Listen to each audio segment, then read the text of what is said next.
The Duke rose before the first note had finished, his expression hardening as every noble in the ballroom turned toward the young pianist who had ignored his simple request.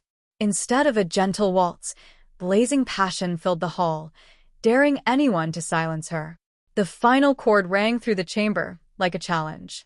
Crystal chandeliers trembled ever so slightly, candlelight shimmered across polished marble, and every whispered conversation vanished into astonished silence.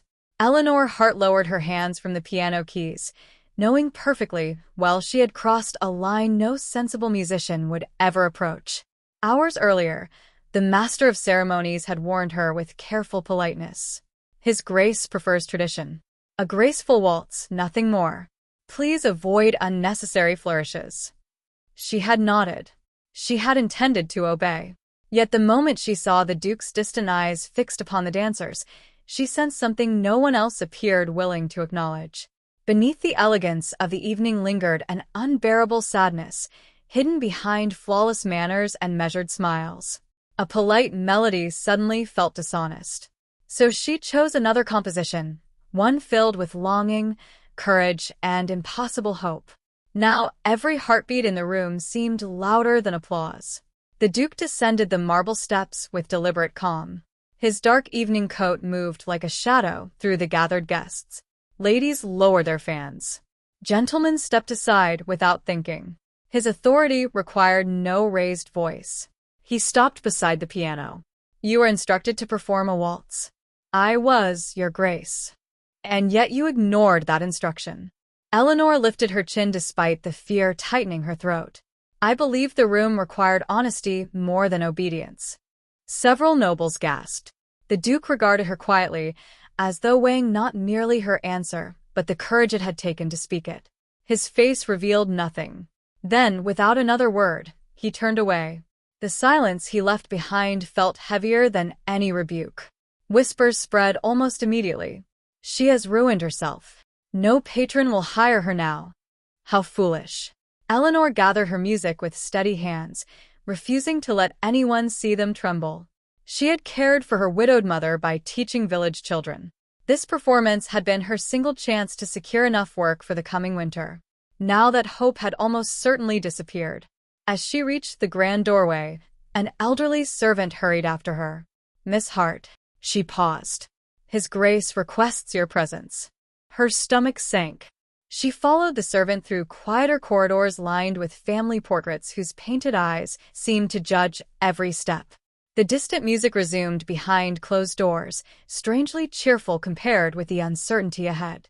Finally, the servant opened a library door. The Duke stood alone beside a tall window overlooking moonlit gardens. A single lamp illuminated shelves crowded with worn books instead of glittering trophies. The room felt lived in rather than displayed. "You wish to see me, Your Grace." He faced her slowly. "Tell me the truth." "I have tried to." "No." His voice softened unexpectedly. "Why did that melody sound as though you knew precisely what I have spent years trying to forget?" Eleanor stared, unable to answer. Because she recognized the same loneliness within herself. Before she could speak, hurried footsteps echoed outside. The library door burst open, and a pale young woman clutched a folded letter with shaking fingers. "Your Grace," she whispered, barely breathing, "they've found your brother." The Duke's composure shattered for the very first time. The letter slipped from the young woman's trembling hand before the Duke could take it. It drifted across the polished floor like a fallen white feather, stopping beside Eleanor's shoes. She bent to retrieve it but hesitated, offering it unopened. Whatever news it carried belonged to him alone. The Duke accepted the letter with controlled hands that barely concealed the storm beneath his calm expression. His eyes scanned the page once, then again, more slowly. Every trace of color disappeared from his face. "Leave us, Clara," he said quietly. The young woman curtsied and withdrew, closing the library door behind her. Silence settled between the Duke and Eleanor. The ticking of an old clock became painfully loud. "I apologize," Eleanor said softly. "I should not have remained." "No." He folded the letter with unusual care. "Stay." She waited. "My younger brother vanished 7 years ago." His gaze rested on the dark window rather than her face. Most believed him dead. I refused to sign the declaration. The letter says he lives? It says someone claiming to know him has arrived at Blackstone Manor before dawn. He paused. Whether it brings hope or another cruel deception, I cannot yet tell. Eleanor saw the conflict behind his composed expression. Hope frightened him more than grief ever had. You recognize sadness in my music, she said carefully. Perhaps you recognized it because you have carried it too long. He looked at her then, not as a duke judging a performer, but as a weary man surprised to be understood. You speak boldly. I play boldly too. To her astonishment, the corner of his mouth lifted into the faintest smile. It would seem so. A sharp knock interrupted the fragile moment. The steward entered with visible hesitation. Your Grace, the guests are asking whether the ball will continue. The Duke glanced toward the ballroom beyond the corridor. Tell them the evening is concluded. The steward blinked. Immediately, Your Grace? Immediately. After he departed, Eleanor frowned. They will speculate. They always do. They may think you dismissed everyone because of me. I did dismiss everyone because of you. Her heart lurched. Seeing her alarm, he continued before misunderstanding could grow. Not as punishment. Your performance reminded me that pretending everything is well has accomplished nothing. Tonight was built upon appearances. He looked toward the extinguished candles. I find I have grown tired of appearances. Those words carried unexpected warmth. For the first time since entering the palace, Eleanor believed the stern Duke described in countless stories might not exist at all.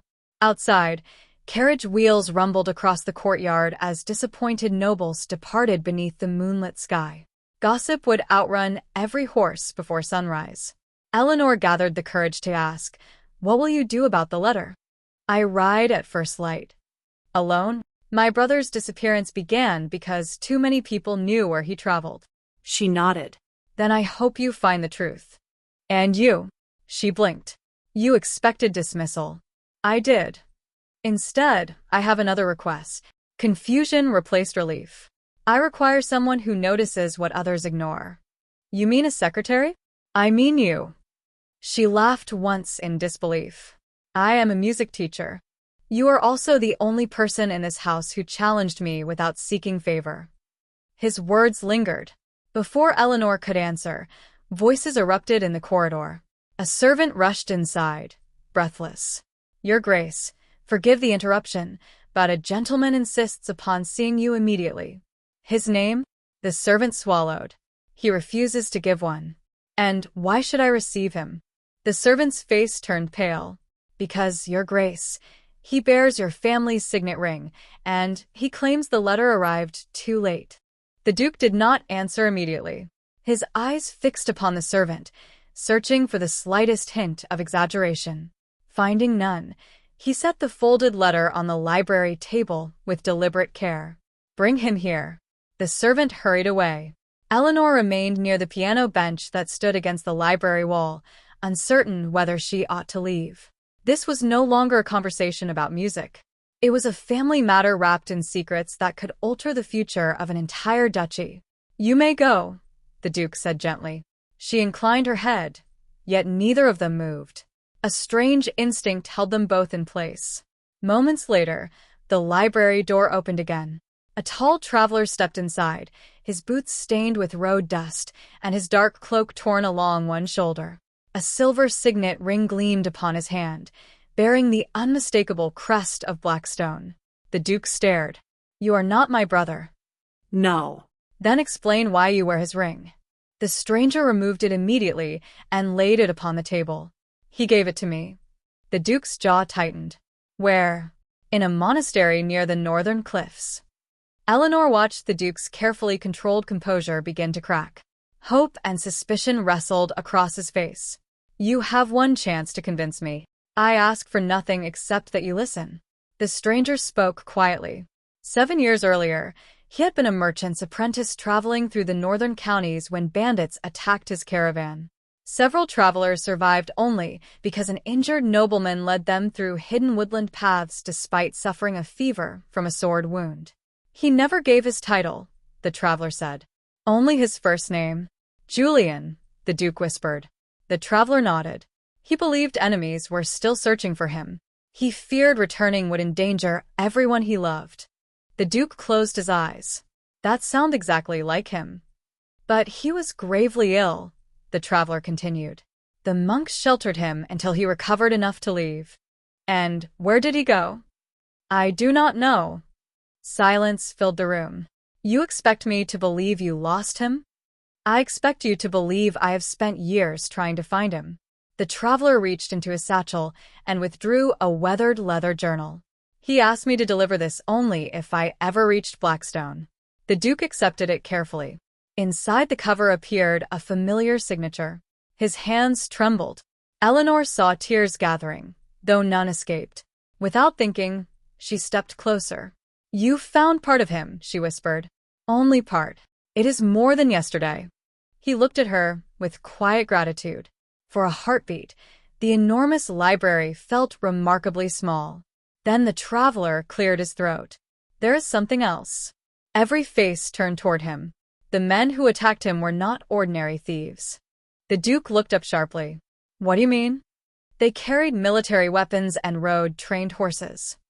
They were hired. Yes. A chill settled over the room.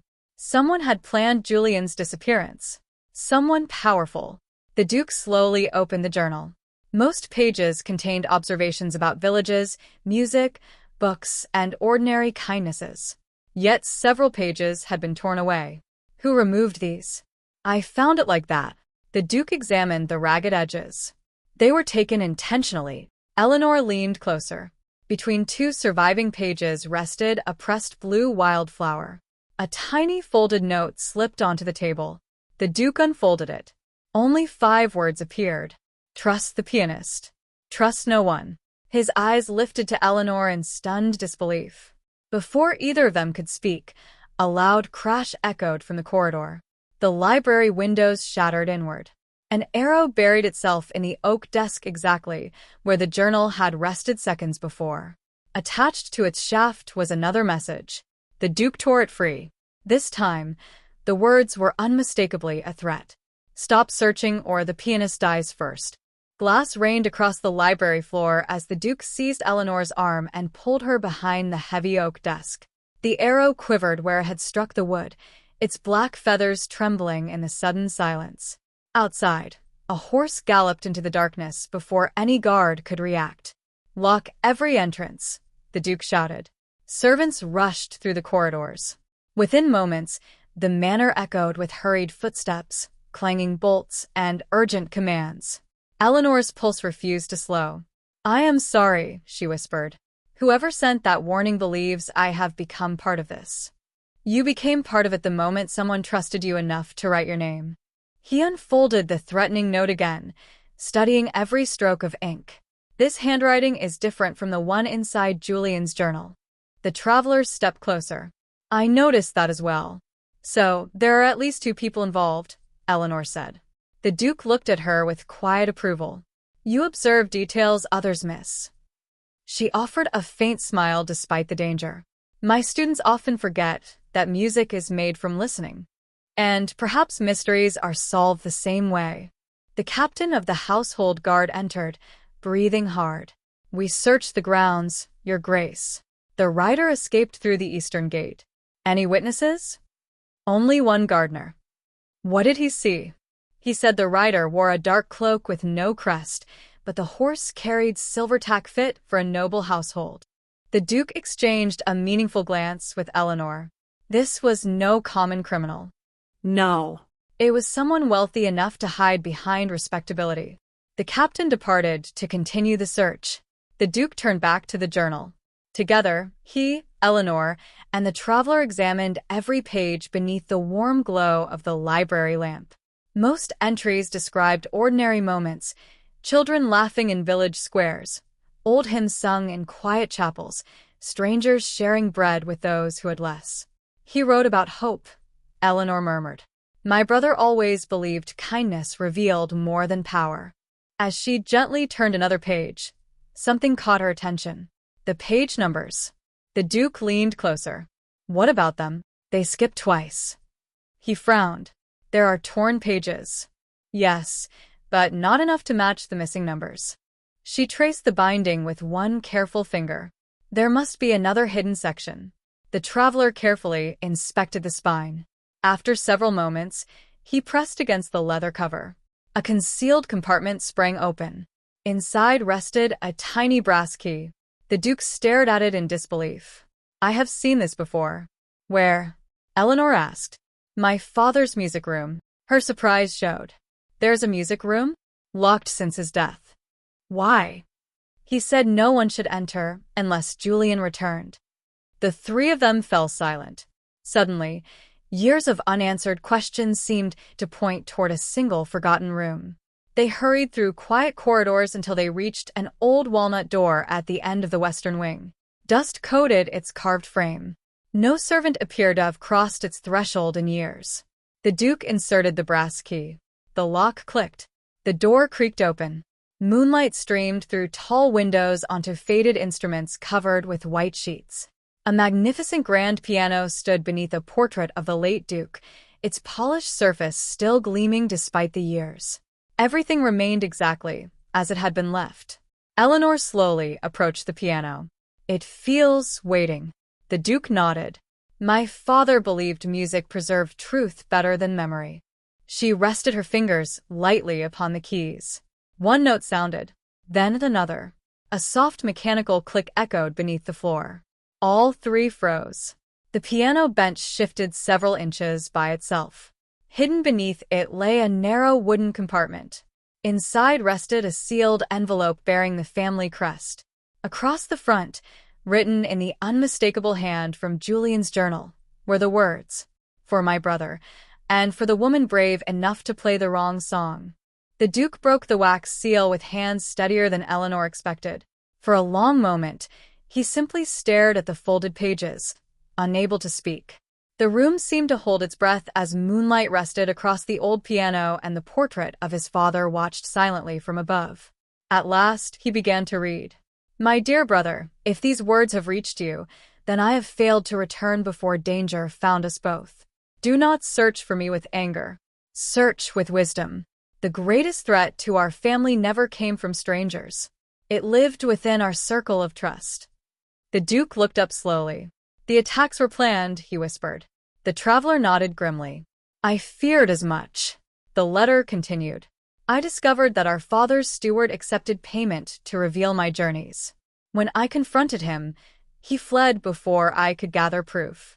I disappeared willingly because I believed my absence would draw attention away from Blackstone until the truth could be uncovered." Eleanor felt both relief and sorrow.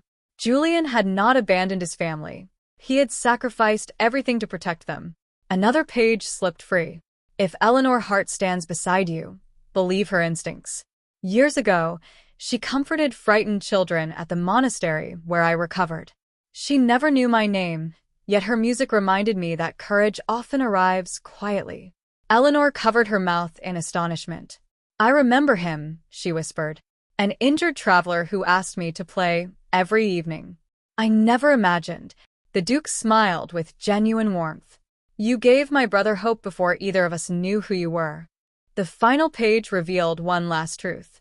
"The steward now serves Lord Ashcombe." The Duke's expression hardened. Ashcombe had long presented himself as Blackstone's most loyal neighboring nobleman. Within the hour, the household guards rode to Ashcombe's estate carrying the letter as evidence. They returned before dawn with the missing steward, who confessed everything. Greed had tempted him to betray Julian's movements, believing the young heir would never survive the attack. Ashcombe denied responsibility at first, but hidden records uncovered in his study proved he had financed the conspiracy from the beginning. By sunrise, the plot had collapsed. Justice arrived not through revenge, but through truth. Several weeks later, another letter reached Blackstone. This one came from a coastal village. Julian was alive. Though still recovering from years of hardship, he was finally coming home. The day he returned, the entire village gathered before the manor. The Duke embraced his younger brother without a single concern for watching eyes. Years of restrained grief dissolved in one unguarded moment, and applause spread through the crowd until even the oldest servants wiped away tears. That evening, The grand ballroom opened once more. No one instructed Eleanor what she should play. The Duke crossed the polished floor and stopped beside the piano. "I once asked for a simple waltz." "You did." "I was wrong." She laughed softly. "You prefer surprises now." "I prefer honesty." He extended his hand. "Will you walk with me?" She placed her hand in his. Not because he was a duke. Because he was a man who had learned that strength without compassion was empty, and authority meant little without the courage to trust.